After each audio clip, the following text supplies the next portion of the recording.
Last year, I posted a video titled Makeup You'll Always Regret Buying, and many people subscribed to me because of that video. So I thought now that we're in a new year, we have a fresh start, a lot of you are trying to slow down your beauty purchases and think twice and be more intentional and mindful about what you're buying in the new year, that I would do a part 2. Except instead of just makeup products you'll regret buying, we're going to chat about beauty products you might regret buying in 2025, and hopefully you don't regret buying them at all. Hopefully this video instead is going to give you a list of products that you might want to avoid buying in the new year so that you can curate a more intentional beauty routine that brings you joy but also aligns with your preferences, budget, and lifestyle. This is the year that I'm dedicating most of my energy to help you find your makeup style but also curate a routine that actually makes sense for you. 2025 is going to be the year I don't just talk about products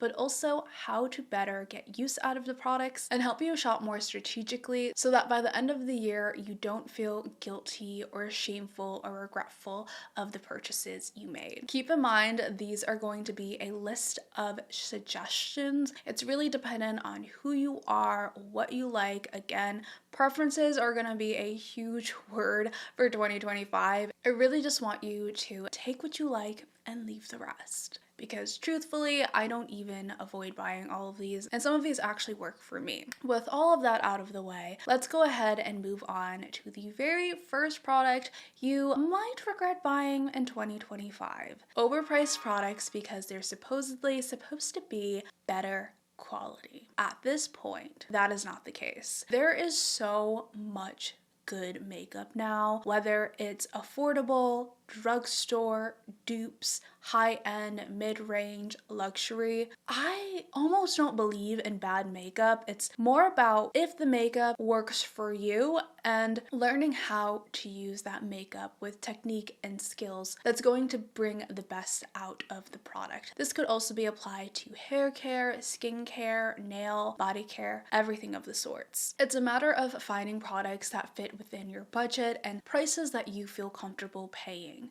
Now, I'm not saying I'm completely against luxury high-end beauty products because there are cases where those products are better quality. I actually have a lot of luxury and high-end makeup I love and prefer over drugstore makeup. Things are always priced higher because of the packaging, the formula, the ingredients, but they're also priced higher out of the sake of a demand. So it doesn't necessarily mean that it's going to be better. And don't let anyone fool you that you can't get the same look with more affordable products. Before overpaying, my biggest piece of advice is just to be a lot more critical on high-priced items. You don't necessarily have to only buy drugstore makeup or buy dupes. I think no matter the price tag, you should always be researching products before you buy it. But my rule of thumb is the higher the price, the more research I'm required to do before being allowed to buy it. And ask myself, if I can't return this or it's a hassle to return this, am I comfortable being stuck with the item for the price that I paid? That might be enough to scare me away from buying it because I don't want to be stuck with it. The second product you might regret buying this year, and hopefully don't buy this year, is repetitive and excessive skincare. I think this is again really dependent on who you are, what you want for your skincare routine, but overall, I think that skincare as a personal belief should be very simple. I'm not a dermatologist, I'm not a skincare expert, but the thing about skincare is that it can take weeks to actually show results. So my rule of thumb personally is that I cannot buy or try something new until I at least use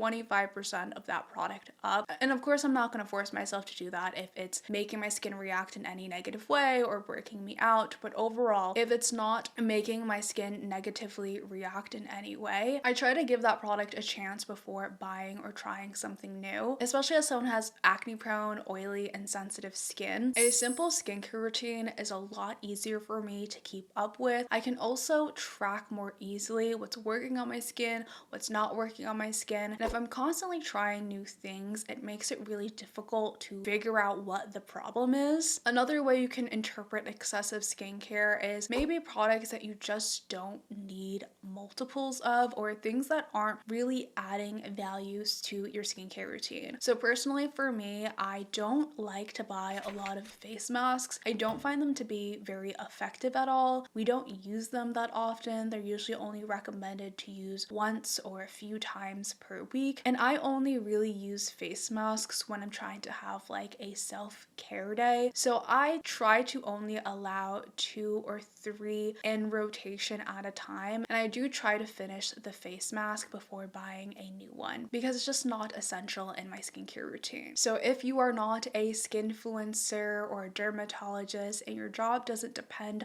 on skincare, then my biggest tip is just to take inventory of what you already own before buying more, keeping in mind ingredients of skincare currently in your routine before trying something new, and allowing the products that you're buying some time to work before you decide to give up on it. Now, I don't know if this is really a thing anymore necessarily, but beauty subscription services is something you should definitely keep in mind. Now, I don't have a problem with subscriptions in general, especially if those subscriptions add value to your life and you're using those services continuously, but beauty subscriptions specifically can be wasteful depending on who you are and what those subscription services provide for you. So there are beauty subscription services like skincare, hair care, but there are also subscription services that send you a box of random things that aren't really personal to what you chose or what you wanted to buy. If you do have a beauty subscription service, I would simply just recommend to reconsider if it's actually adding any value in your life, how much you're actually spending on that service, and if it outweighs the cost of what you are receiving. So for example, for skincare subscriptions, that might really work for you, especially if the formula is being personalized to your skin and it's actually working and you enjoy it. It's simpler than going out and buying and trying a lot of new products. But when you're receiving a box that's marketed as personalized, I don't consider it personalized if you don't get to choose each and every one of those products, because there's just so much to consider when it comes to hair care, skincare, and beauty. You have preferences when it comes to color, not just what fits on your skin tone or your skin type, but you have your own style of makeup. You have certain brands that you trust and you love, and these boxes are just giving you a selection of random products. And even if the value is technically good, like the value of the box is a more than what you're actually paying, if you actually pick out what you liked from the box and what you don't like from the box, that might make you realize that you're actually not getting your money's worth. And budgeting it towards products that you've actually researched might work better for your lifestyle, your preferences, and your routine. Another example of this is fragrance subscription services. They market themselves as a great way to try new fragrances, but I would also again reconsider price compared to what you actually enjoy, or consider that there are other ways to experiment and try new fragrances without having to subscribe to a service. Overall, when it comes to subscription services, my biggest tip is to think twice before signing up. Ask yourself what really is the commitment here, and instead focus on more intentional purchases. Speaking of fragrances, this actually leads me to the next products that you might regret buying, and that is blind buying fragrances. This might be obvious for some of you, like obviously I'm not gonna buy a fragrance I don't know if it smells good or not, but this is very common in the fragrance world. I also did it one time with the Sabrina Carpenter perfume because there wasn't an option to smell the perfume before buying it at Walmart, so very much went in blindly, but that is a huge risk to take, especially because there's a huge markup on fragrances. They're very costly. They can cost hundreds of dollars, which is absolutely insane. With the Sabrina Carpenter perfume, I did end up liking it, thankfully, but it's still not my favorite perfume. I reach for other perfumes more often. So having a plethora of full-size fragrances, especially fragrances that you bought blindly and you might be stuck with, can be overwhelming and also very costly. A lot of people also tend to buy fragrances kind of like a souvenir to remind them of a moment, like for their wedding, for an event, for a vacation. And I'm not against that. I actually think that's a brilliant idea because scent and memories are very much attached to each other. But I think there are cheaper ways to do that and more efficient ways to do that. The fact that fragrance samples are very normal, you can get them fairly often, collecting those and then using those little fragrance samples as part of your travel on your wedding day, because if you are only wearing it once, there's no point in buying the full bottle unless you know that is a fragrance you want to wear every single day. And if for some reason you can't get a small sample of a fragrance you really want, there are also travel size bottles that you can get at half the cost of the full size. They still have a really high markup, but it is way better than buying the full size. To me, buying a fragrance for just a small part of your life, wearing it once, wearing it for the season or an event, is the equivalent of buying a costume for Halloween. Costumes are so pricey for what? For one day out of the entire year. And there are so many other options to work around it, similar to blind buying fragrances or buying fragrances for the season. This also applies to seasonal body care or even just excessive body care. I know that we have shifted from an obsession with skincare and makeup to also an obsession with body care, smelling good, and fragrance. And this again is that same pattern of collecting makeup, collecting beauty products. And with body care, there is this normalization of buying new body care for every single season. I am very guilty of this. I have been guilty of this, and I'm not against it for my lifestyle because I do run out of body care by the end of the season. So I do end up having to restock the next season. But I'm talking about those of you who collect body care, who try a lot of body care, who likes to have a variety of body care. Again, there's nothing wrong with having variety. I do that with makeup, but there's also a way to do it without overwhelming your bathroom, spending a lot of money, or wasting excessive amounts of product. They tend to have so much product for a fairly low cost, and so it's very easy to buy multiples of these products and opening up a multiple scents at the same time. I think it's really easy to fall into this trap of buying something new because it's a new season. But if you're someone like me who very much is a creature of habit when it comes to fragrance and body care, similar to perfume, buying a new scent for the season might not be the best option, especially if you realize that you don't want to smell like a pumpkin pie, you don't want to smell like a sugar cookie, you don't want to smell like cinnamon toast crunch. I buy these new scents to give me this romanticized feeling of the season, but I quickly realize I definitely prefer my regular body wash scent, my regular lotion scent, and end up wanting to stop using the seasonal scent and start using the scent that I actually love all year round. An exception to this has definitely been Snow Fairy from Lush. I bought that this year and I wish that I had bought more because I want to use it all year round. So my tip here, if you like variety of body products, is to limit yourself to how much variety you actually want to own and do a little bit of a shop my stash or rotate your body care items often so that you're getting the most use out of it. And if you're like me, this is a very, very obvious one. Avoid seasonal scents. I have learned my lesson. I am no longer going to be buying those body care items. There are other ways that you can enjoy the change of seasons without having to buy a scent that might give you a headache. Now, as someone who absolutely loves eyeshadow, I'm going through the phase of just obsessing over eyeshadow again. I have loved eyeshadow in ways I've never loved eyeshadow before, and I've really been experimenting with a lot of the palettes that I own, even cool tone palettes, and I'm not a cool tone palette person. I am not the biggest fan of massive eyeshadow palettes, and yes, I do own some massive eyeshadow palettes. Massive is a very vague term. It could mean 12 pan, 50 pan, 20 pan, whatever you consider to be massive, we'll apply that here. For me, anything more than like, even 12 is kind of a lot. Anything more than like a 9 pan could be considered a massive eyeshadow palette, and I'm not against eyeshadow. I'm just against, first of all, how big eyeshadow palettes can be. They take up so much space and they're so annoying to store. I have the Barbie Glamlight palette, and as much as I love that palette, the formula, the colors in there, I absolutely hate how annoying it is to store, to the point where I'm like considering decluttering it because I just can't stand the size of the palette. Another option is always to depot it and put it in a magnetic pan, but that's not the point here.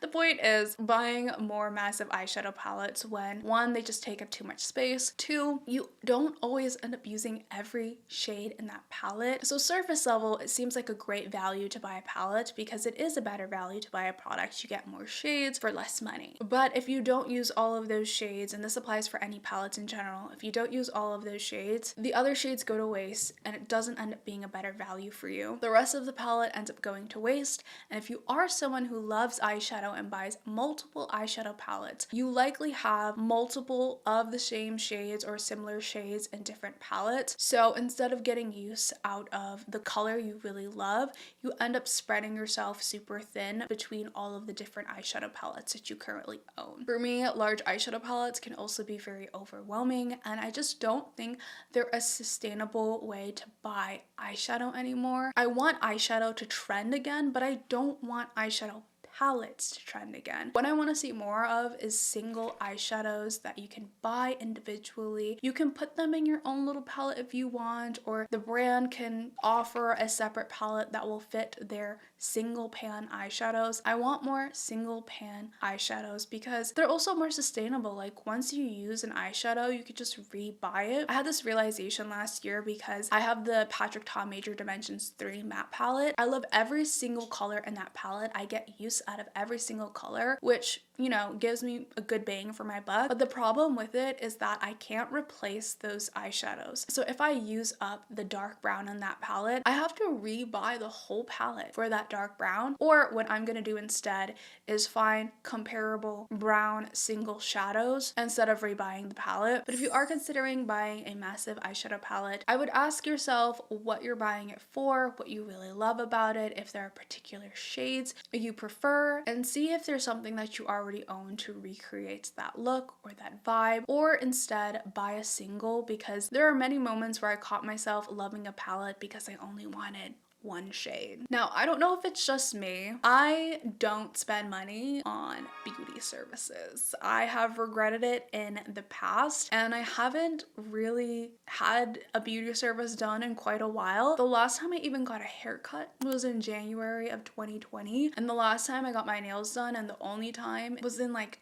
2022 for my birthday. I've learned that I am a DIY beauty girl. I like to do my own nails, my own hair, my own makeup, because I'm very, very particular. Am I against beauty services? Definitely not. I think there are a lot of people out there that have skills that are worth paying for. But the problem with beauty services for me is that they cost hundreds of dollars. They can cost a lot of money, and some of the services require you to upkeep and do them monthly. So to me, that's just like another monthly bill that I'd have to be paying. I kind of see it in the sense of like a subscription service, but $100 subscription service. So I like to DIY more of my beauty maintenance. An example of this is cutting my own hair. I cut my own layers. Do I recommend doing that? Not exactly. Like, I think there is some point where I am going to pay for a beauty service specifically for my hair more often, because I don't like cutting my own layers. I have some uneven parts that I would actually like to be fixed. What I do like is cutting my own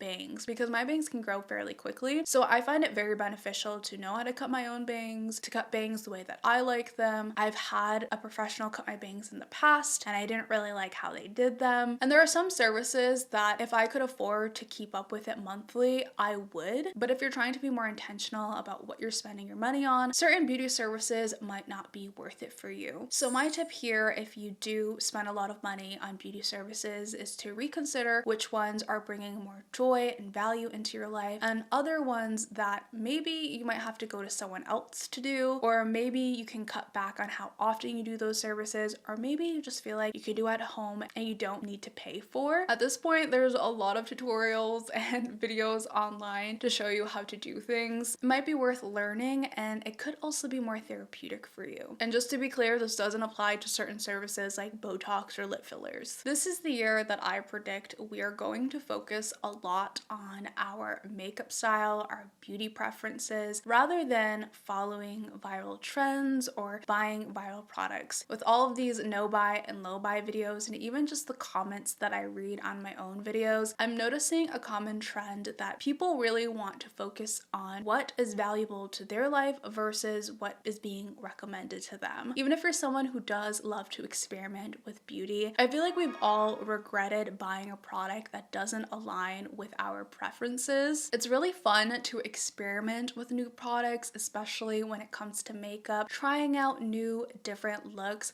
but there comes a time and a phase where you don't need to buy any more products to get the same look as someone else. Because believe it or not, there are ways to experiment with beauty without buying a product as a solution. And if you want to play around with your look and you're considering buying a product that's outside of your preferences, there's nothing wrong with that, but I highly recommend trying to use what you have to get that same look, to experiment with a new technique or style, and buying a new product as a last resort. Because it's similar to blind buying fragrances. You might want to take it for a test drive, see if you actually like it before committing to the full-size product. So let's say that you are in the experimental phase of your makeup journey and you want to try something new. You see someone wearing black lipstick, but you don't know if black lipstick looks good on you or black lip gloss. Instead of experimenting by buying a black lip gloss or a black lipstick that costs $15, $20, $30, you can take a black eyeshadow, scrape off some of the product and mix it in with a lipstick or a lip gloss, test it on your skin tone and see if it's actually something that you enjoy using. And of course, if you find yourself wanting to use a black lipstick, then you can go out and buy that black lipstick, but try it out with things that you already own before committing to the full thing. Because there is always that opportunity that something is in your preferences, you just don't know yet, and sometimes you don't know until you try. But again, there are ways around experimenting without having to get that new product. And following the point that I just made, I think you might also regret buying what I'm going to consider